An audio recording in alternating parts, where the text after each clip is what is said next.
Think dream big and not be afraid to fail. Keep your ears open, listen to different people. If you meet somebody that has a different breed, listen to their viewpoint on their breed or what about their breed they're not happy with. Or I think anything's possible. If you just put your mind to it and keep steadily working toward it, you'll make it happen.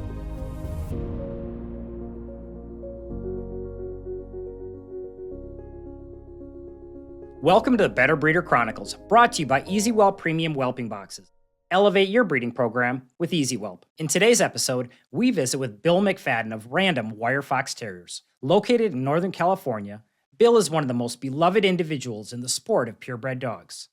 Most people recognize him as the multiple Westminster Best in Show winning handler with Mick the Kerry Blue in 2003 and Flynn the Bichon in 2018. Bill has bred over 100 champions, including several National Specialty Best of Breed winners, many multiple All-Breed Best in Show winners, and a Terrier Group 1 at Westminster. Those who know Bill well say he's an exemplary gentleman who excels in the care of his dogs. Many will tell you his ability to select excellence in breeding stock is legendary. Join me now in welcoming the master of random, Bill McFadden. Bill, welcome to the show. I'm excited for you to share the random story with us today.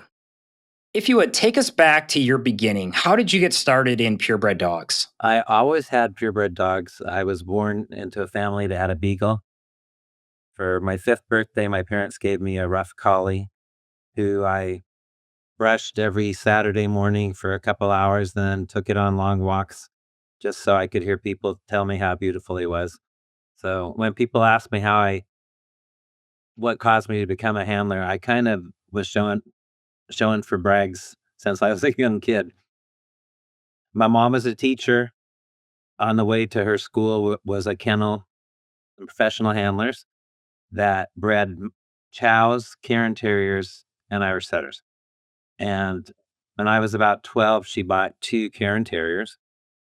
And so that was my start. Those were my other dogs weren't AKC registered, but those were my start with AKC registered dogs. I still never been to a dog show. I think the closest I was to a dog show was the Disney movie, The Ugliest Dachshund, which had a dog show in it. Anyhow, later on, once I was out of high school, I had some friends who had a Great Dane and a St. Bernard that showed dogs. And they talked me into going with them to a dog show in January. And so off we went to Portland, Oregon, with me in the back of a Vega hatchback with a Great Dane on one side and a St. Bernard on the other. It's what is now the Rose City Classic. So it was a big show in Portland. I was hooked. My favorite breed is English Springers, and the English Springer went best in show that day. And I'll never forget it. I remember every year I go visit the spot where I saw the guy grooming him. Anyhow, that's how I got started.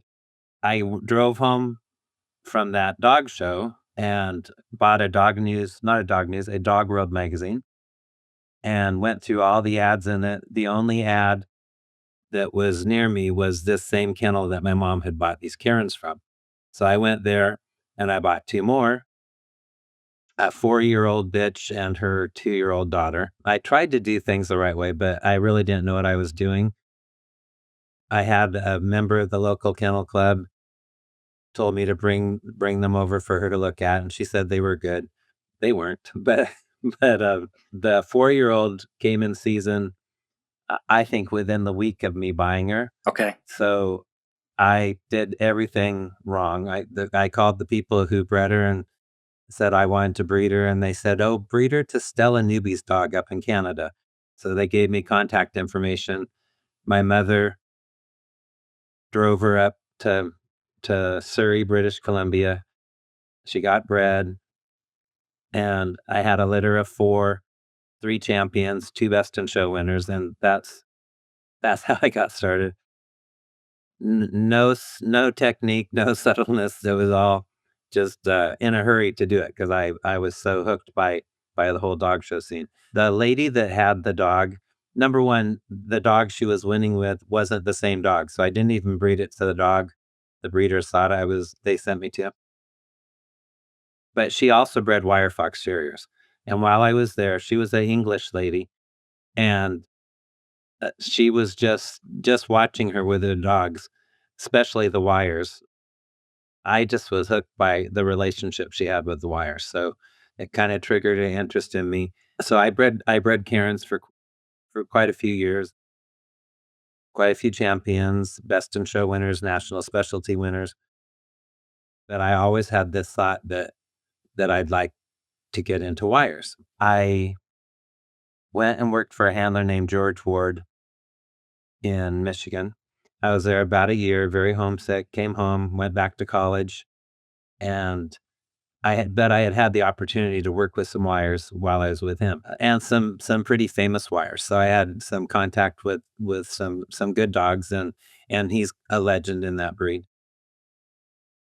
So then I came home to go to college, and dog shows, working full time in college. College was the one that didn't work out so good. Then I decided to go and work for another handler, and there was a handler that would come up. I was raised in Washington State, and there was a handler that would come up all the time and win every time he came. And I'm showing my little Karen going second to him. I don't know what to call him, but he wasn't real friendly. But I heard that he needed help for a big show in Southern California. So I called them and asked if I could come down and help them. And they said, yeah. And so I got on a plane and I went down there, and his wife was the opposite. She was very friendly. We hit it off right away, and one of the best people I've ever known. And they also had a big relationship with wires and had had some really successful ones. So I got to be around more wires. And when I left, they gave me my first wire. Ironically, my current wire is owned by him. Saw him.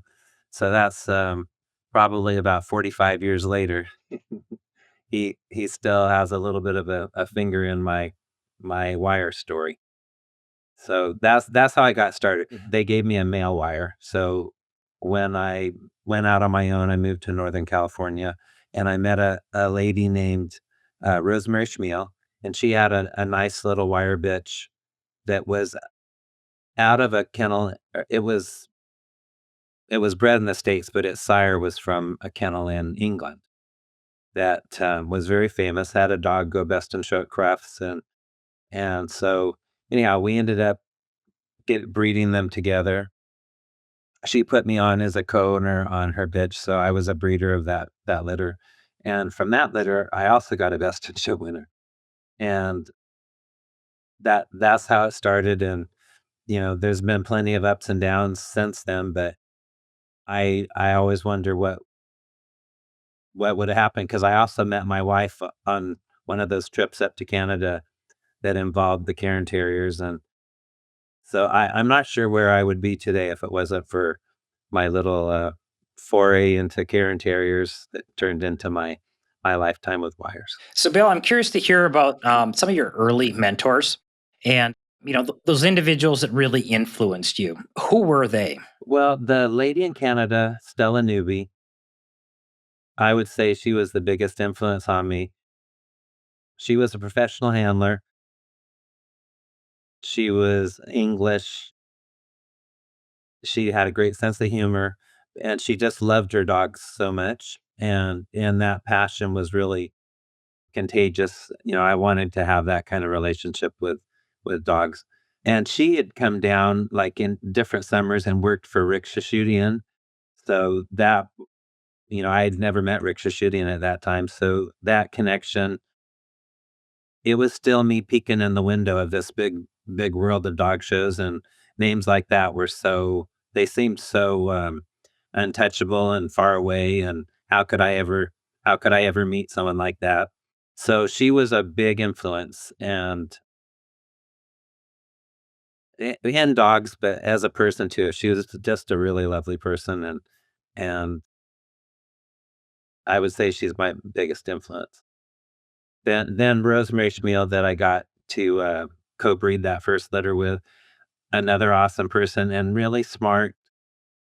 She hadn't had a lot of success in dogs, but she was very conversant in I mean, she was really educated in wires. She knew all the kennels and the dogs, and some health problems.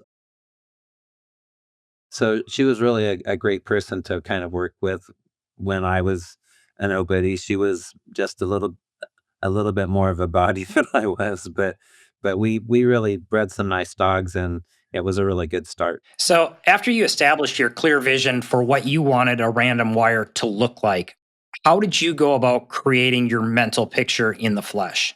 Well, I was really lucky because in the '80s, it was kind of one of the high times for the breed. There were a couple of really wonderful dogs that did a lot of winning, and one of them, his name was Champion Silair Special Edition. He was an English import. To this day, he's my favorite wire. He was related to those Harrow Hill dogs that I had read about, and that Rosemary's bitch was half a Harrow Hill breeding. Okay. So he was related to those, and he was the sire of that first litter. He was a great sire. I mean, he did a lot of winning, but he also did a lot of really good producing.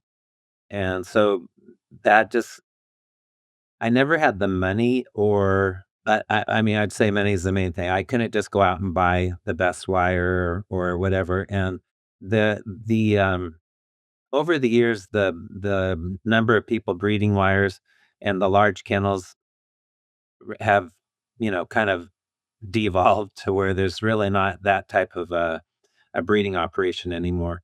So I knew I loved the Harrow Hill look. I knew I loved George, which was special edition, and so I just kept. I can't say that I ever sat down and looked at a pedigree and said, "Okay, I want to breed this dog to that dog." It was more I was attracted to dogs that had a certain look to them, and most of them didn't have. Were not line bred dogs. They were in terriers. There are a lot of terrier handlers, even in England, where there weren't a lot of pig handlers. There were a lot of terrier handlers. So there were a lot of dogs that they might have graded a litter or seen one in someone's yard or something and bought them, and then they would resell them to the United States and make some money doing that. So some of the dogs that were available didn't really have great pedigrees. They maybe were beautiful dogs, but they were kind of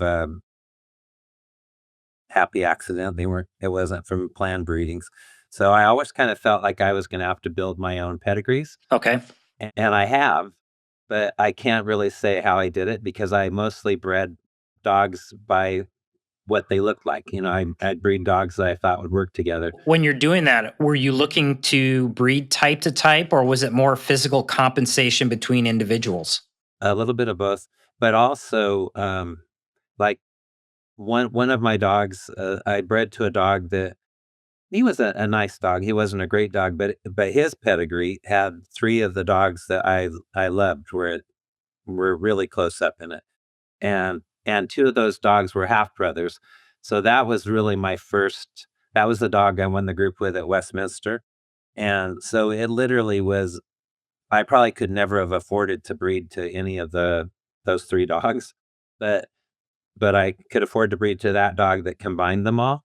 And so it was a little bit of luck, but I knew that those three dogs were all dogs that I admired, and they all had the look that I liked. So that was probably the first time I bred to a dog more because of his pedigree as opposed to what he looked like. And unfortunately, that dog, he didn't live long. He had a rare kind of cancer that I've never seen before or since, and it was not common. It was it's something that Bernese Mountain Dogs and Beagles have as a skin cancer, but he got it in his intestines. And his third time shown as a special, he won the group at Westminster, and he was dead 6 months later. So that was kind of you know, those kind of things either make you or break you, and it almost broke me. So, as you began to create your breeding program, putting these dogs together, were there any specific breeding strategies that you were applying I think you mentioned had to build your own pedigrees? What were you doing at that point? I think at that point I was mostly trying to compensate, for if the bitch had a bad rear, I wanted to find a dog that had a really strong rear, but also within the same look of dog I like. I've never really thought that I adhered to any breeding strategy, but I think I told you that, the dog that won the group at the garden that year, Pat Trotter wrote a series where she did an in-depth, study of the pedigrees of all the 7 group winners. I did have a breeding strategy. I wasn't aware of it, but, I mean, she really was able to dissect the pedigree and explain, that the sire of the sire was the dam of the dam on the dam side and all that stuff, and I was like, "Oh." I was like, "Oh, she makes me sound smart," you know? But truly, it was more more intuition just of dogs that I thought would work good together. In your modern breeding program, how much does pedigree factor in when choosing your breedings? I have pretty tightly lined bred pedigrees now, and I always had this idea that recently a young man named Christian, I don't know if his last name is Retton or Rattan or anyhow, he's an awesome guy. He's from the Northwest.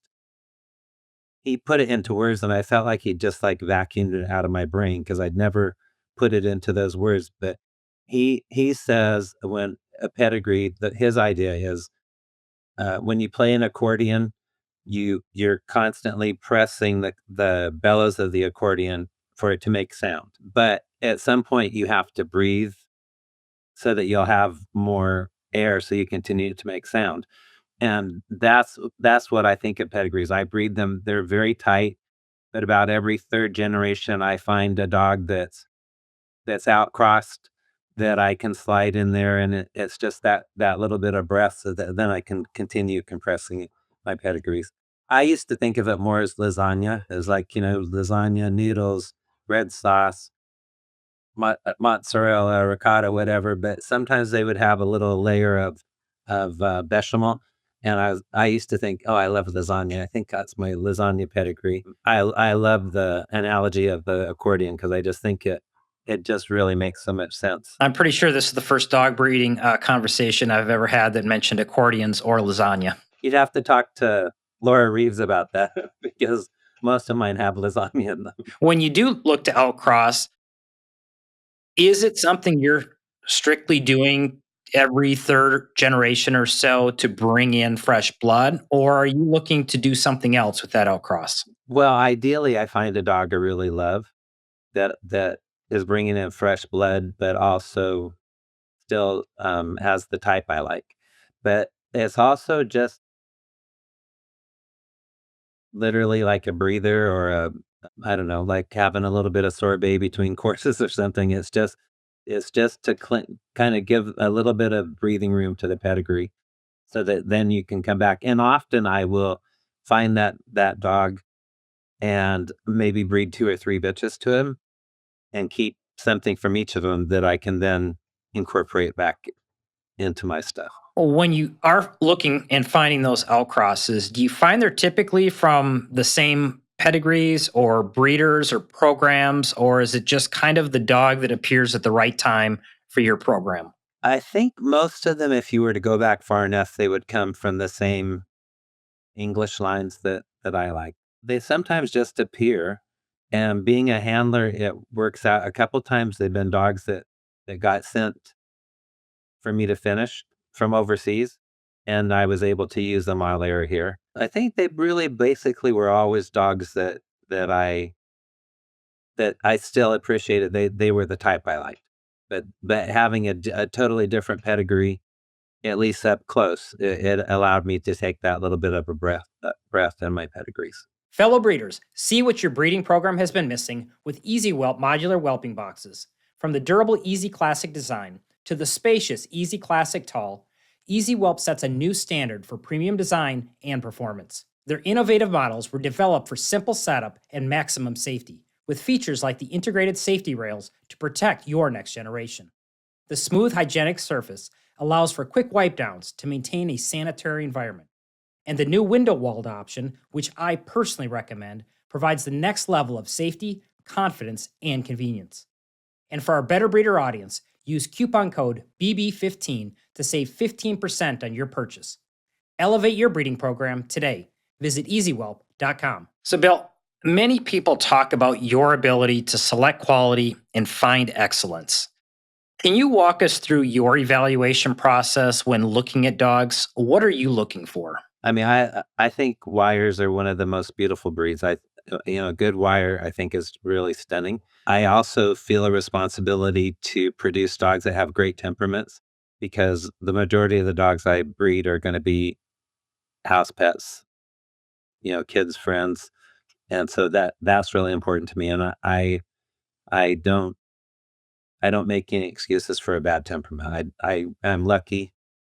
I don't have them, and that's super important to me.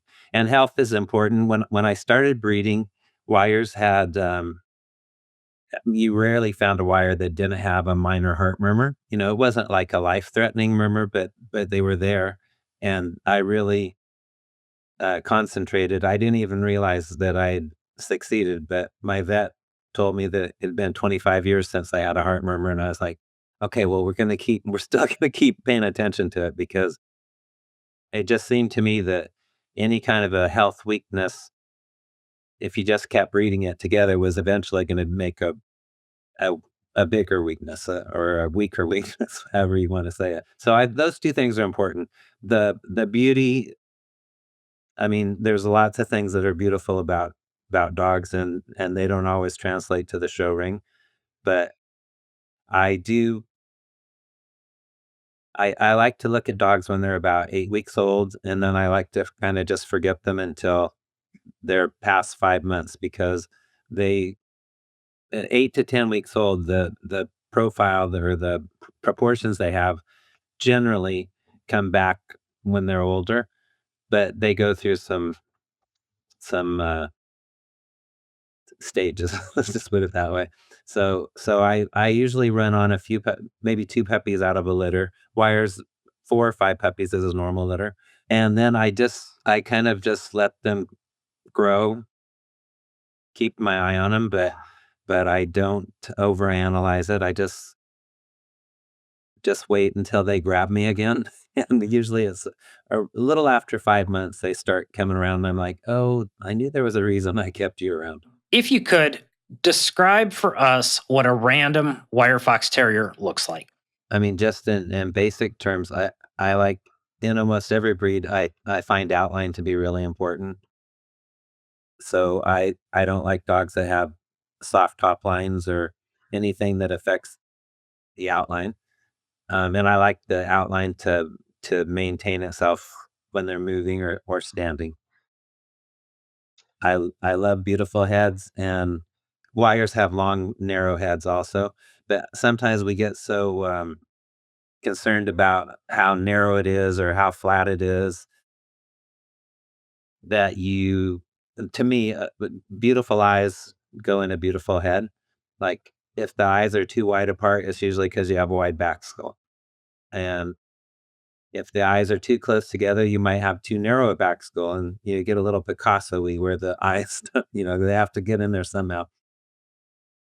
So I like a beautiful head, but I like it to have eyes that engage with you. Terriers kind of look through you.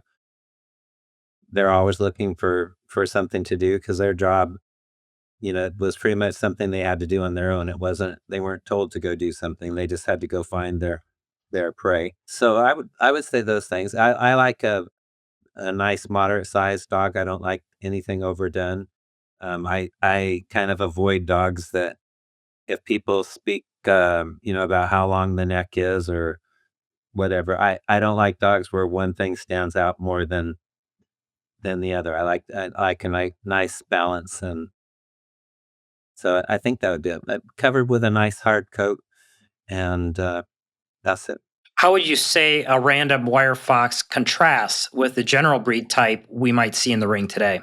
Unfortunately, people aren't able to keep as many dogs as they maybe used to, and so sometimes I think people's choices are limited just by the space they have. And I'm lucky that I get to keep a number of dogs that I want to keep without my wife getting too upset. So I think The people that have the ability to have several litters a year or a couple litters a year, the quality of animals they have is usually higher than the ones that maybe can only keep a puppy every 2 or 3 years. And it's a lot of preparation work in wires, and it frustrates me when somebody is willing to do the coat work and gets a dog that's not really worth that effort.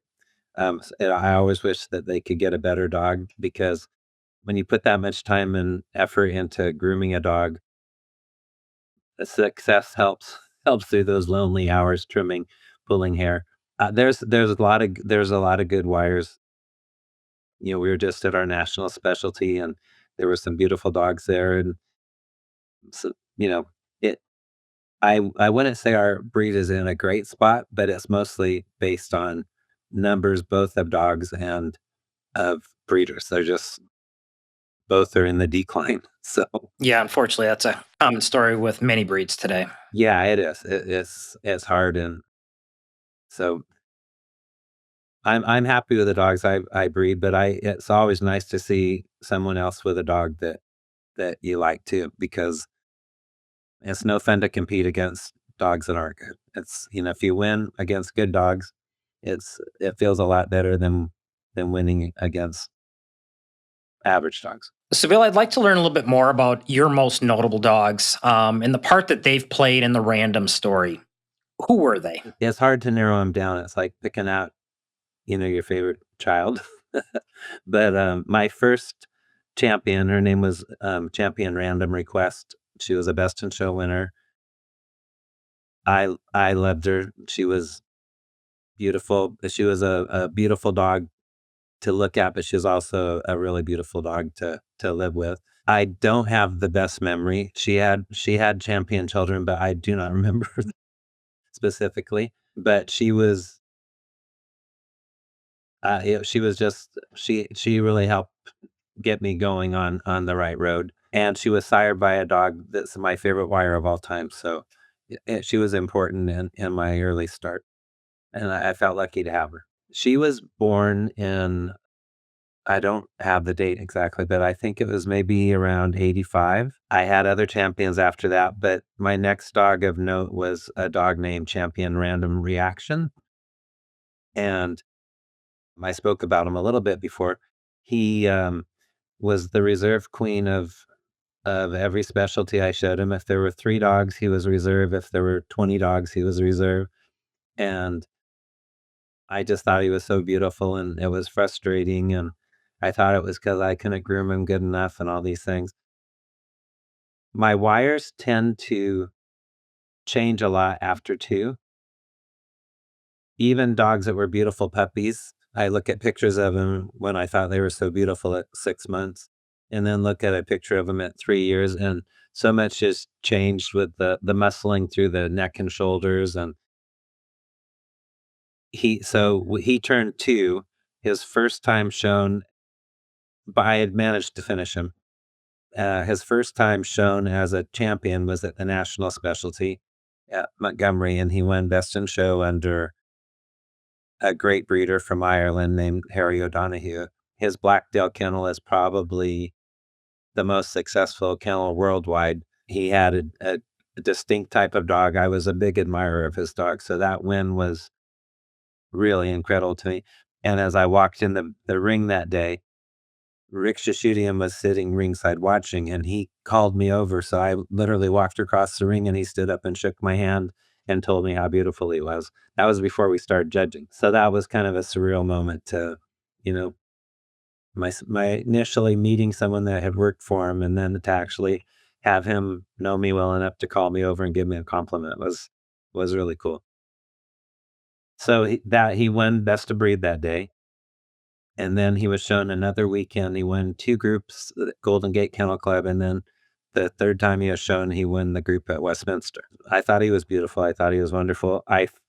When I look at pictures of him now, he looks like he could be a brother to the current dog I'm showing, and Oh, this was in 1997, so it's been a few years ago, but It's amazing to me how much alike they look. So that was a big win for me as a handler, but, it was a really big win as a breeder to do that, and somebody every once in a while plays that terrier group on Facebook, and it always is like, I'm afraid I'm not gonna win, like, they're gonna change the ending of the story, but it's always, great to see that. Next, I had 2 brothers that were sired by, a dog named King. That King went best in show at Westminster with Gabriel Rangel.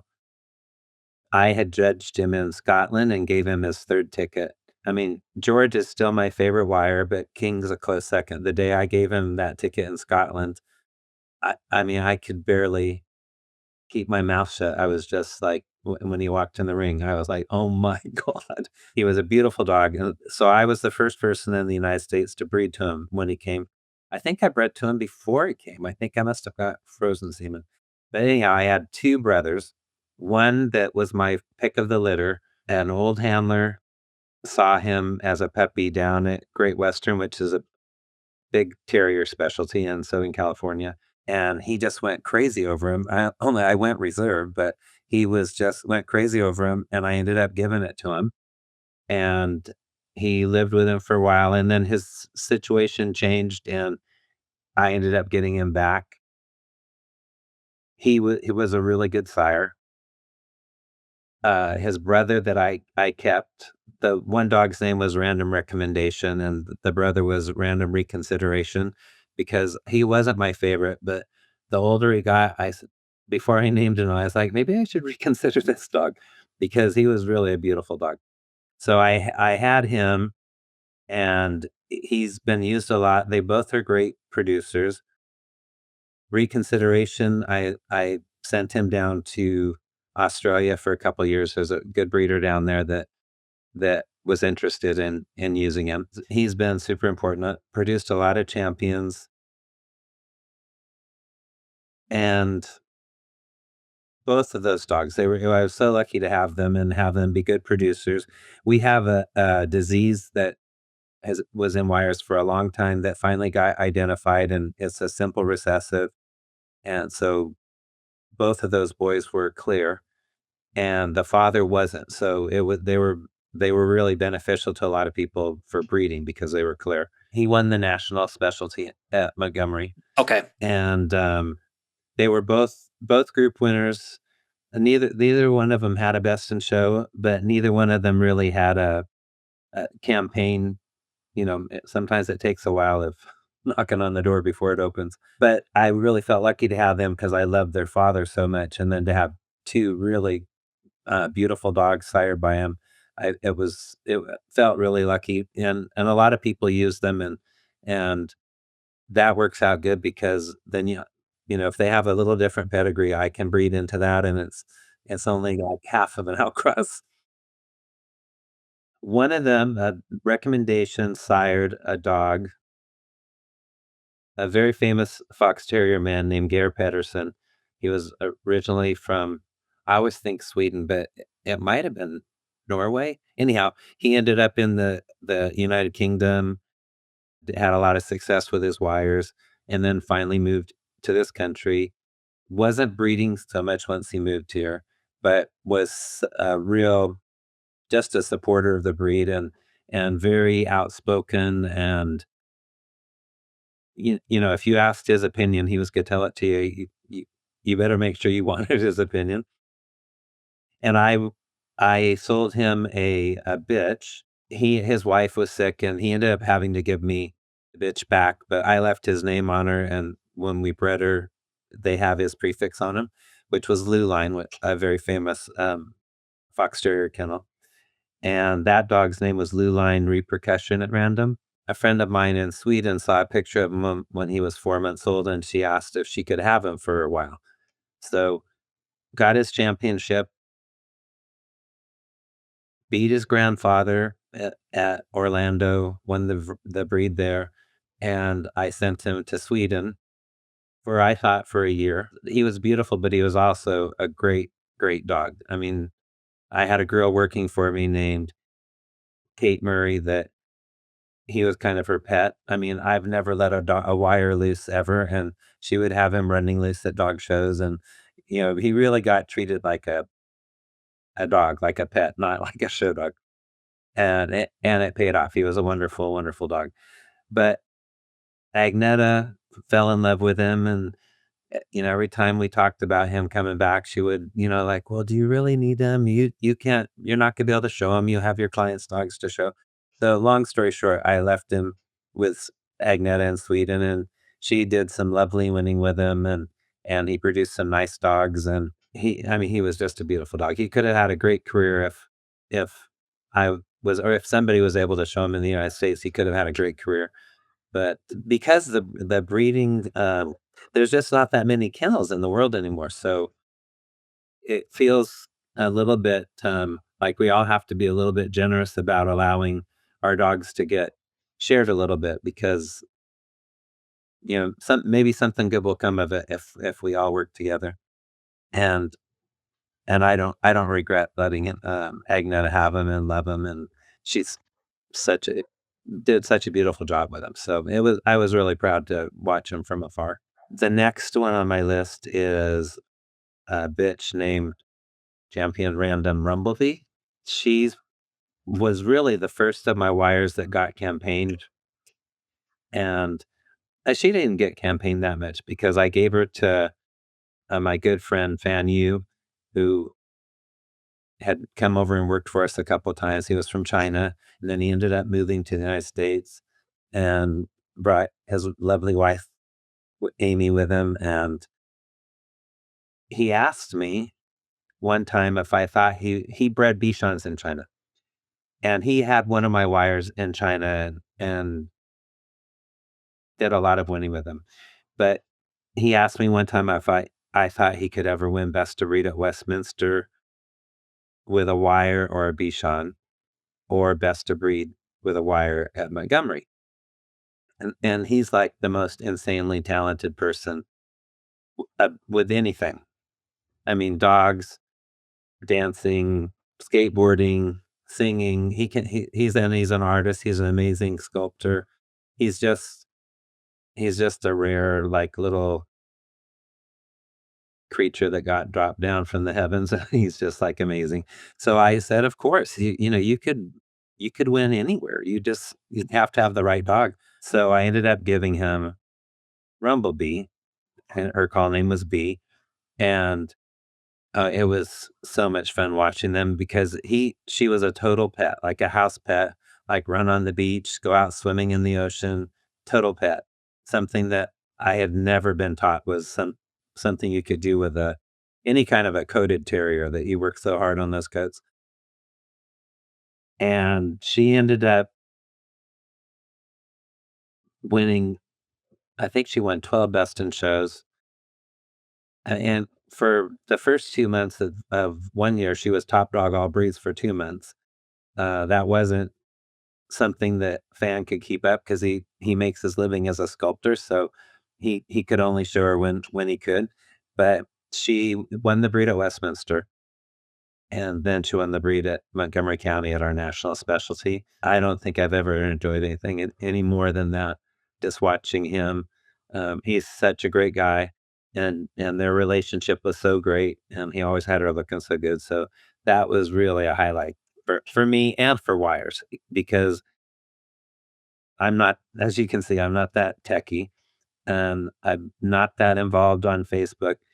And Fan's wife had worked for a magazine in China, and I think she also worked for some type of maybe a TV show or something. So she's really good about like editing video and stuff. And they had so many wonderful things on video that brought so many people, brought interest into the breed, and just joy to people that were already in wires, just to see the things he did, and the funny videos that he would do with them. It was really cool. That was a highlight for me. It's fun to win with your own dogs, dogs that you've bred. But when you can share those dogs with other great, talented people, it's more gratifying to go along for the ride and watch it through their eyes with the dogs that you bred. Yeah, it was so much fun, and I know there are people that wouldn't feel the same way, but I could just sit and watch other people show my dogs. I'd be very happy. It's very enjoyable. That was special. I felt super lucky to have that experience. And I mean, she's like 4 years old, so I'm sure she'll be shown again, and fans like my son. So it's just been nothing but fun. It was really, really awesome. Another bucket list thing I had was I always wanted to breed an English champion. And when I was younger, I would go over to Crufts or Windsor, and that was when Gare Pedersen lived over there. And I kind of idolized him, and he was doing a lot of winning in wires. And I told him that, well, I think this was actually when I had Rita, my very first champion, because I had it in my head that if I could afford it, I would love to send her over there to have her shown. So I told him that that was my dream, and he said, "It'll never happen."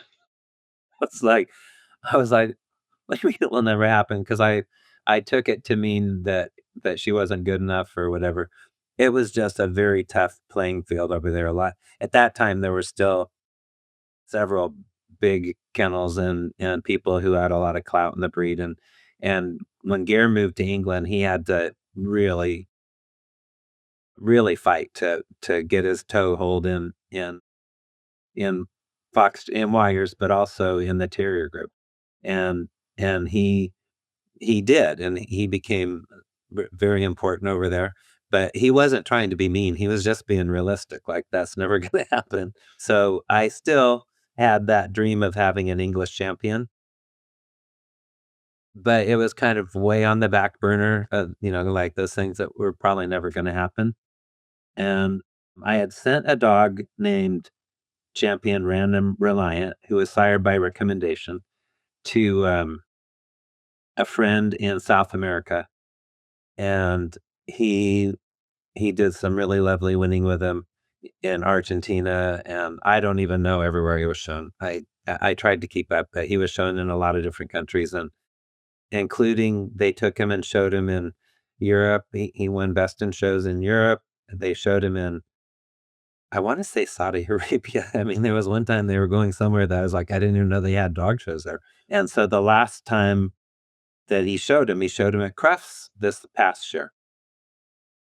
And a handler from England came up to me and he said, my client would really like to be involved with that dog. And I was like, oh, I gave him to my friend to show, and with no stipulations that, I don't, he's having some success with him and enjoying him. I couldn't, I wouldn't do that to him.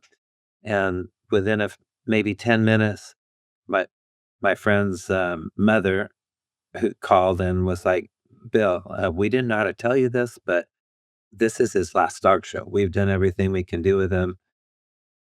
You know, the if you have an opportunity to do something, do it." So I ended up leaving him in England, and just, with a really good handler and good owners, and just hoping that he could get his English championship.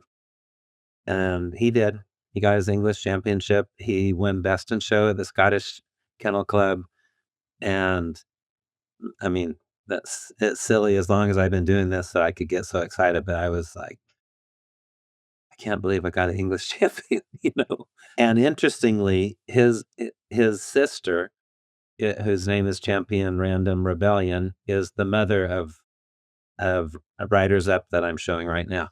So it's all just kind of a little Tetris together, and Riders Up just turned 2, so he's just going through that transition, the muscling that changes that I really don't know if that happens with everyone's wires, but I've always noticed it, and it's such a big difference. It's like literally, within a couple months, you're looking at a different dog.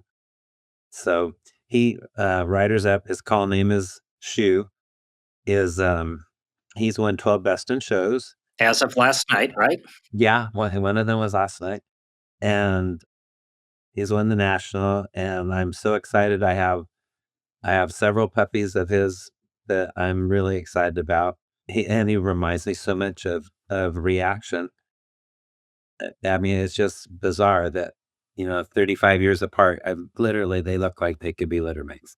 So that's exciting, and I just wanna keep doing it. So I I can't imagine not doing it. I love raising the puppies, and I love, there's a certain amount of artwork just to the trimming, and I enjoy that, and as long as my hands let me do it, I'll keep doing it. So that's my story. The Better Breeder Institute serves the purebred conservation dog breeding community. Purposeful dog breeders dedicated to the preservation and advancement of their breed. Our mission is to empower breeders through education, enabling them to transform their breeding programs and achieve their highest goals. As breeders ourselves, we honor your dedication, we celebrate your vision, and we provide you with the tools to overcome any challenge in your program. Our resources, digital courses, and services will set you apart, helping you achieve excellence in your breeding and business practices. At the Better Breeder Institute, we're committed to preserving the legacy and protecting the future of purebred dogs. We're shaping a future where conservation breeders are recognized as the best source for healthy, beautiful, and predictable puppies. Learn how to strengthen your breeding program at betterbreeder.org. So, Bill, many people look at successful breeding programs like your own, and they only see the success. What they don't get to see is the rest of the story. What have been the biggest challenges or setbacks that you faced in your breeding program, and how did you overcome it? There's always disappointments. Having Reaction die so young was so devastating. Because I loved him as a dog as well as he was my buddy. He was just a cool dog. But also, I was at a point in my career that I just felt like that was like this a big step up especially with wires. I mean, I'd always dreamed of being able to win best in shows, and I did win a few on him, but I think in total, I might have shown him 5 weekends in total. So that was really crushing. He did have a couple litters before he died. One of his sons no, excuse me, one of his daughters, I gave to a friend of mine, named Paul Gaiori, who lives in Indiana, South Bend, Indiana, and I had met him when I worked for George Ward. I had met him. I didn't I didn't know him, but I met him. He A girl that had worked for George, they snuck into the kennel one night, and that's how I met him. She was kinda wanting to check on some of her favorite dogs, and Paul was with her. Anyhow, I gave him this bitch, he finished her nicely, and it seemed like within a short period of time, he coned almost every wire I had, and I don't remember really signing any of them over to him, but he's been, such a great, partner to have. We don't see each other very often, so it's a lot of sending pictures and videos and stuff, but he's been so nice to have, just to kind of run ideas through. Get It's good to have fresh eyes when you're looking at puppies and stuff because you kinda sometimes can fall in love with a puppy because of their personality too? So it's kinda nice to have someone that's like, "Well, did you notice this?" Or or, "Is their front as bad as it looks in that picture?" So he's been a really important part and been co-breeder of a lot of these dogs. Yeah, I couldn't talk about my breeding program without Paul because he's just been there for most of it and still there. So he's having some health problems right now, but he's still there and and always has good opinions and comments, criticisms. Bill, do you have any thoughts on how we can do a better job of introducing new people to the sport of purebred dogs? I think about it a lot. And recently I've had a few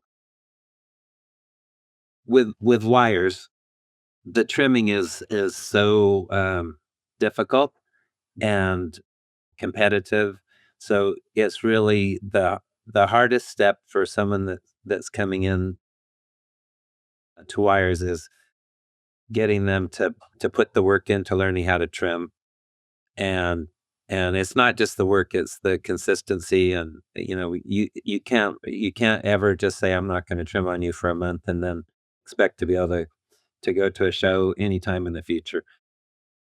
And recently, a lot of times people would decide for a smooth fox terrier because there wasn't what they didn't think there was no grooming. There is grooming to smooths, it's just not the same kind of grooming. But recently, the people that are competitive groomers, they added a stripping class in their competitions. So I had a few people contacting me specifically because they wanted a wire and they wanted to trim it. They wanted to strip it and learn to trim it so they could compete with it, which it was so different. I mean, to have people actually wanting to do the grooming and most I mean, there's some really good people. I think it's important. We always tend to be kind of gatekeepers with as breeders. Like you don't want too good a dog to get in the hands of someone that maybe isn't gonna follow through or and I really feel that we need to just like bring people in, maybe don't sell them the best puppy you have, but sell them something that they can have success with because you kind of got to get that sunk in their cheek for them to want to continue. And particularly with a breed that takes a lot of grooming, some people I enjoy grooming, but it is hard. It's physical. And when you don't get the right ribbons, it doesn't encourage you to want to continue doing that kind of grooming. So I think you have to be careful so that you don't, um, get a dog in a bad situation. But I think taking a chance on people and also being there to be a mentor and a cheerleader, I think it's really important. And I try to tell anybody who's new in dogs, I tell them, go become a part of the family. Go, get to know a handler and set up with them and be willing to help them. I mean, handlers can always use an extra hand, people to watch dogs on tables or whatever. But when you have that kind of a family, and it doesn't have to be a handler, it could be some other just exhibitors that you meet. But when you have kind of that little family that's rooting for you, helps you celebrate when you win, consoles you when you lose, it makes it a lot more fun to go to a show. And you have you have chances to root for them also, so somebody's gonna have a good day, and if y'all have a bad day, you can stop and have a beer or something. But I think you just have to be generous, be willing to take a chance on people and then help them. Don't just take a chance on them and then shut the door and let them figure it out. You have to be willing to help them, and we have a lot more tools now, like sending videos or FaceTiming. I have people that are having a hard time on an area trimming, and even though I'm not very good at any of this technology, it's amazing what you can do and show people. You can be talking to someone on the East Coast and say, "You need to pull more hair right there." So I think that's what we all need to do is be more generous and take a chance on somebody. I don't mean make stupid decisions, but don't get so tied up into what you might be able to do with that dog. Just, share a little bit, share your wealth and if 1 out of 10 people that you share with turns out to be a contributor and a good breeder, that's great. And if you just have 10 people that love wires and like to come and show them once in a while, and that's okay too. That not everybody has to be out there every weekend showing dogs, but there are lots of reasons for against us all. It's hard raising dogs. It's hard housing dogs. There's lots of laws constantly being drawn up that are against us. So hiding's not working, and that seems to be where we've kind of been stuck in for a few years. Is everybody's hiding? They don't want anyone to know how many dogs they have or if they have any dogs. And I think I meet so many people that are really intrigued, and they don't really have any access point to purebred dogs or certainly to a dog show. And I think that's one place that AKC could be a stronger advocate for us, is if there if some techie person that has a Chihuahua helped make a some kind of a portal that you could kind of walk through on the computer, and it would show you, how do you find the breed that would be best for you? How do you find a breeder in that breed? You want to show a dog, how do you, what are the steps to get a dog ready to go to a dog show? How do you find out where dog shows are? I'm always surprised at the people that are kind of lurking because they don't want to ask the wrong questions.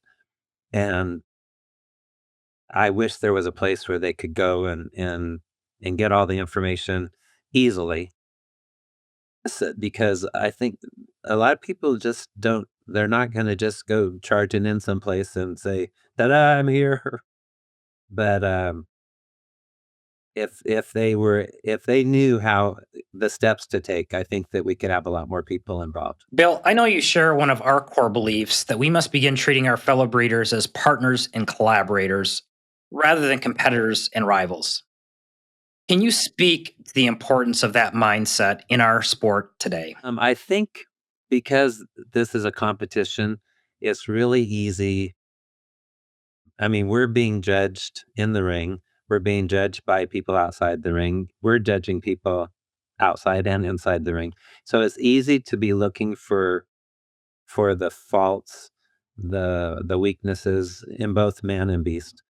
And it feels so good when you do the right thing and, tell someone their dog's beautiful, whether it beat you or not. It feels good to be able to say that to somebody, and it might be just what they need to hear. We all have, strong memories of one word that somebody or one sentence somebody said to you that made a difference. And so I think it's really important to keep that in mind. And I don't mean tell people untruths, but find a way to lift them up and help them succeed, and also to celebrate, because if they have success, it doesn't take anything away from you. It doesn't mean that you're less or your dogs are less. So to celebrate a friend's wins or a rival's wins, I mean, it's really, it feels good to do it, and it's the right thing to do. And I think we all could be better sports and better friends, and that would help make our sport better and stronger. Bill, how has your vision or goals for your breeding program evolved over the years? Okay, I really feel, as far as my vision of what a wire is, I don't feel that it's evolved that much. I think it's pretty much consistent, but I have become so much more of a advocate for just having beautiful dogs be pets. I think that we all get so attached to what dogs could win or whatever, but I don't advertise my dogs, and I probably sell half of my companion animals to San Francisco based on somebody seeing a dog in a dog park and asking, "What is it? Where did you get it?"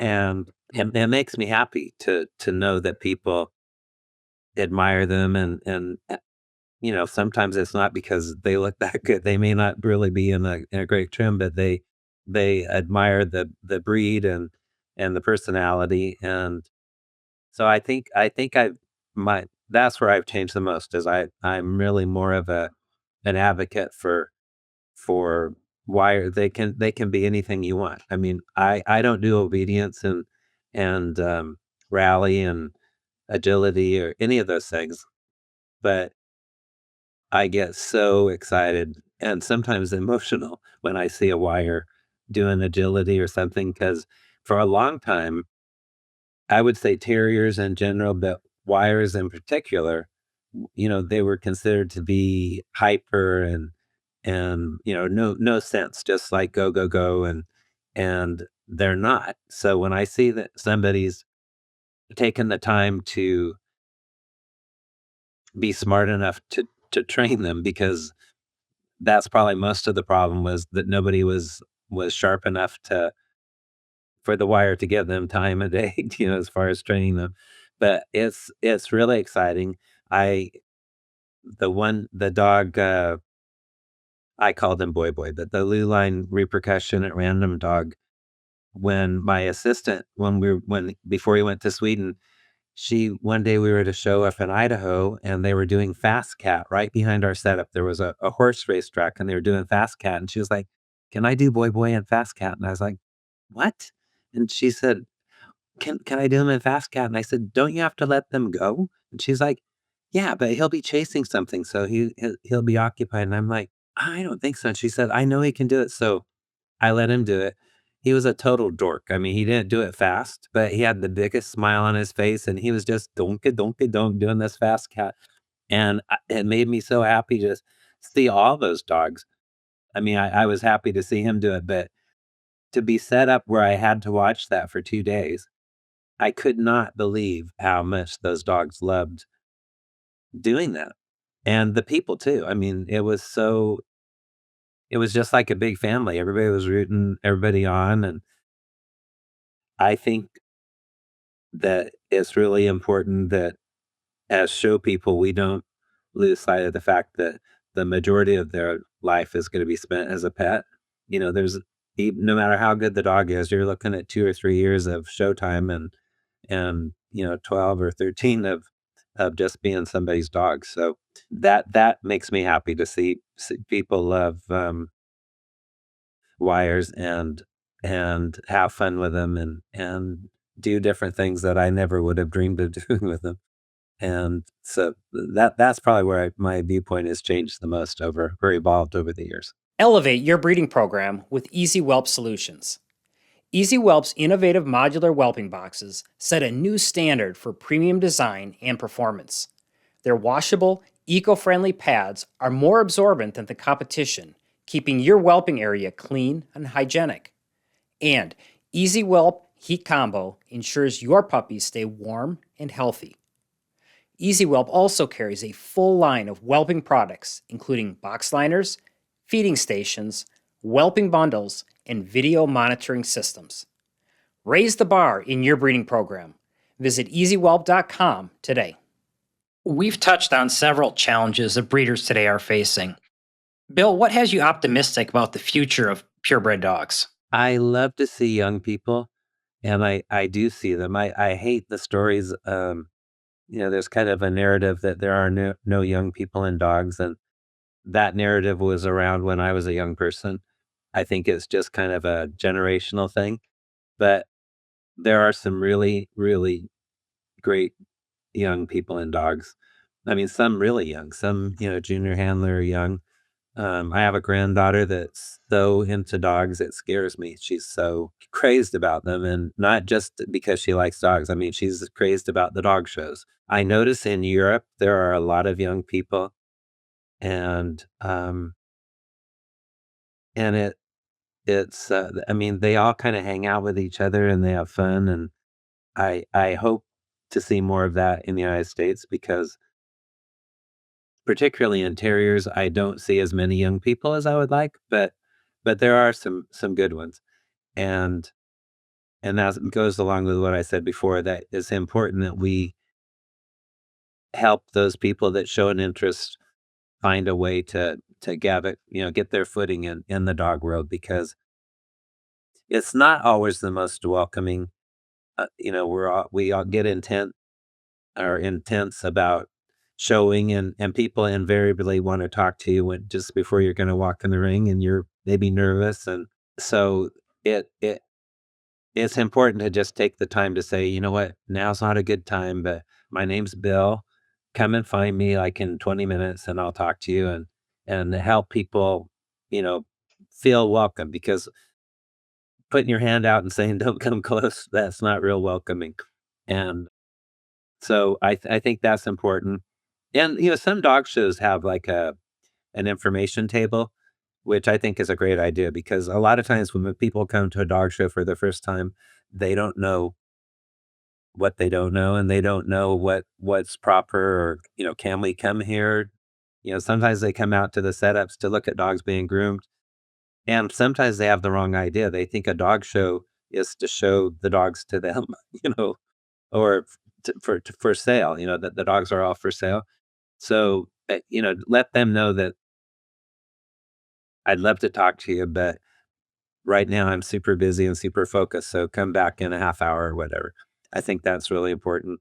I just think there are some such talented people. And also, I think there's some really, really great people that are judges. And I mean, one of them, he's the show chairman of Westminster now. And he's got so much enthusiasm. He's super smart. He has great people skills and he thinks outside the box. And on top of all that, so he's added a lot of different layers of things at Westminster that, Westminster tradition is really important there, but it can also be a tradition to keep up with the times. And he's brought a lot of new stuff. I mean, not necessarily anything earth shattering, but like when I think 2 years ago, one of the like Banana Republic or something did like a capsule collection of stuff that was Westminster related. There's just different ways to get people involved, and he's so smart, and I think we're just so lucky to have him, and there are lots of people like that that have a bigger view for what dog shows can be, and it's tough because it costs a lot of money to make dog shows to be what we'd like them to be, and venues are harder and more expensive to get, so we all have to work together and kinda pool all of our resources to kind of weather the time and the times. So, but I think there are a lot of people like that, and I just I want to help all those kind of people just rise to the top in whatever they're doing because it only makes it better for all of us. Bill, what do you believe your fellow breeders should be most focused on today? Not enough studying. The standard for your breed is just one place to learn from. And I think it's important for people to know the standard, but you also have to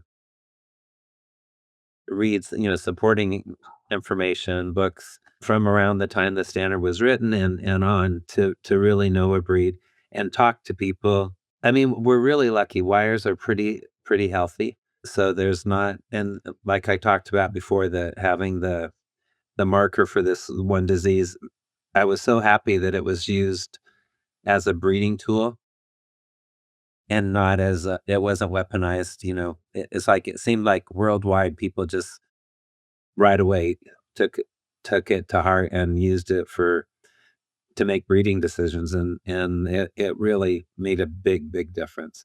I just think set your standards high. Don't fool yourself, if you can't have an objective eye, then you need to find somebody that does have one that will slap you upside the head and say, "No, you're off base here. This is not right." And and then, like you said, I just think it's really important to communicate, to work together. We don't have the luxuries of having the big kennels. When I was a kid in Cairns, I would there were so many famous kennels in England that you could talk about a Blencathra head or whatever their rears. It was like they had a shelf where they just had them all lined up and you could go like breed to a dog and you knew you were going to get something. We don't have that luxury. Very rarely anymore do we have somebody that has a real family of dogs housed on their property. So we have to be a little bit innovative and make partnerships and families, like I said before, and work together because it's just not in our society, it's just not possible to really have that.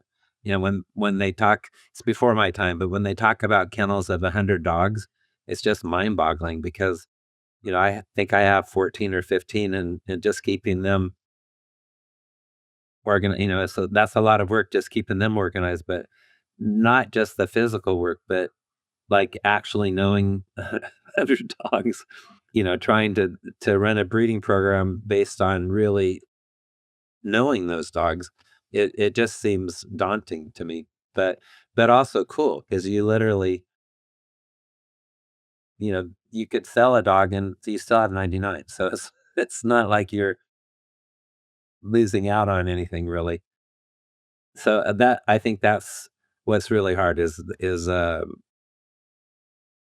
having to just kind of have a community or a family that you can breed with, so you can have the numbers of dogs to do the breedings and some breedings are kind of experiments. So sometimes you have to have a couple mad scientists that want to work together. Bill, if there was one current day master breeder that you'd like to see featured on this show, who would that be and why? Wow, there's some really good young ones that would be fun to talk to, but somebody that I've learned so much over the years about dogs in general, but breeding is Pat Trotter. Um, I never can listen to her enough. She's so articulate, and she does have a plan.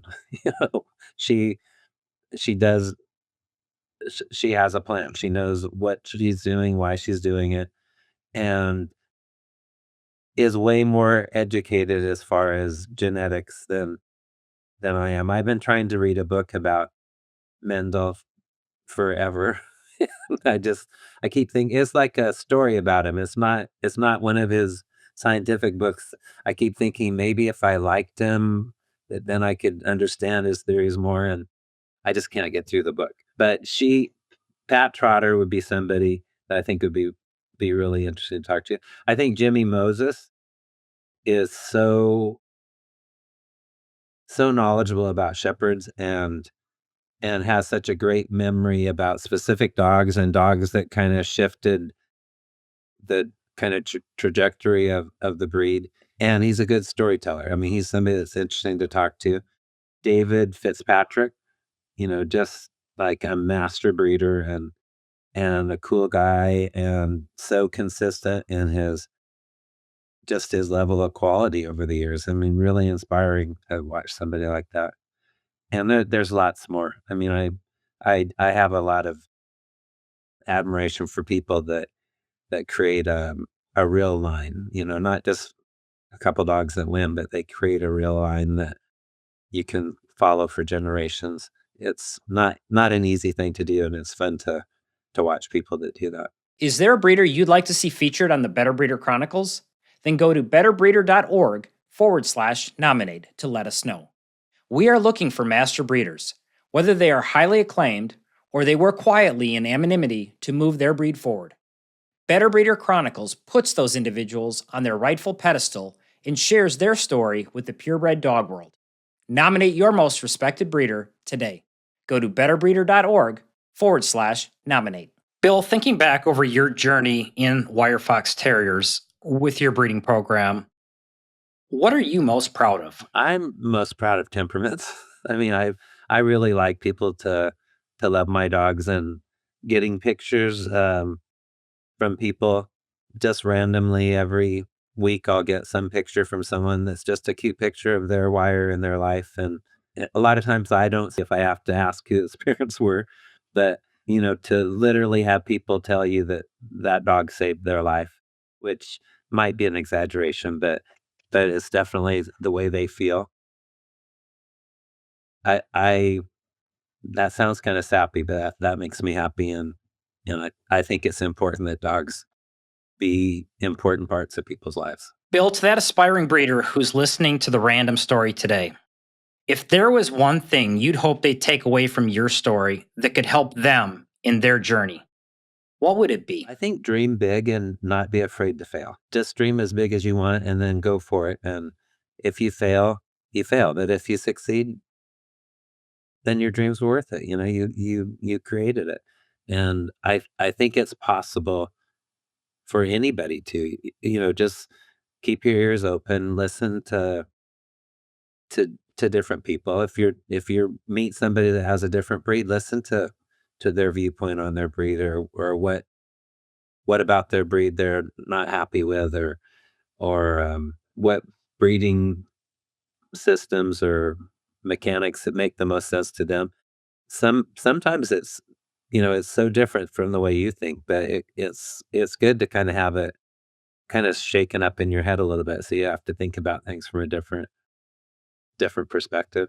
But I really think the main thing is just to dream big, and I mean, I think anything's possible. So if you just put your mind to it and keep steadily working toward it, you'll make it happen. And finally, after your breeding days are done, how do you want breed history to remember Random Wire Fox Terriers? I mean, I would love to think that people would remember them, but I don't think it's very realistic anymore. I think sometimes you have to just do it for yourself, because I think we have short memories. In dog shows, when somebody's gone, you don't realize they're gone until you see them again or they die. It's like, we're busy, we're on a treadmill basically. And so I don't know that there's a great way to remember. I know the people who I love that will remember me and remember my dogs, but I'm not egotistic enough to think that it's something people will be thinking about a lot. Our breed's pretty small. I'm always surprised when I look in the mirror because I think of myself as being one of the youngest people in it. But the times they are changing. So I hope people that I've had relationships with will remember the good times we've had and the good competitions we've had. That's good. If breeders want to learn more about your dogs and your breeding program, do you have a website or where can they go? I don't have a website, because then I would have to take care of a website. I can, but I do have a page on Facebook. It seems like I have a lot of friends that I don't know on there, but some of them have reached out and we've become friends. So I think that'd probably be the best way. But also, if you see me at a show, come and say hi. If you have questions, I like to talk to people. Bill, this conversation has been outstanding. Thank you for sharing the random story with us today. Every time you say random story, it makes me laugh because um, when I was trying to think of a kennel name, when I bred Karens, my kennel name was Bulldogs, and that just seemed so long that I kept thinking I wanted something shorter, and I liked alliteration, and I was a big admirer of Mr. and Mrs. Clark. I always thought it was her kennel name, but it was his, was Rimskittle, and he had some dogs that he had Rimskittle Riot and Rimskittle RSVP, and so I thought I really like that RR. So I was using random just kind of as a saving the space, like I'll just use that as an example and thinking of other names. And finally, one of my friends said, "Well, why don't you just use random?" And so it seems kind of funny to be having a conversation about being a breeder of random wire fox terriers, because they're really not that random, but or the breeding part's not really that random.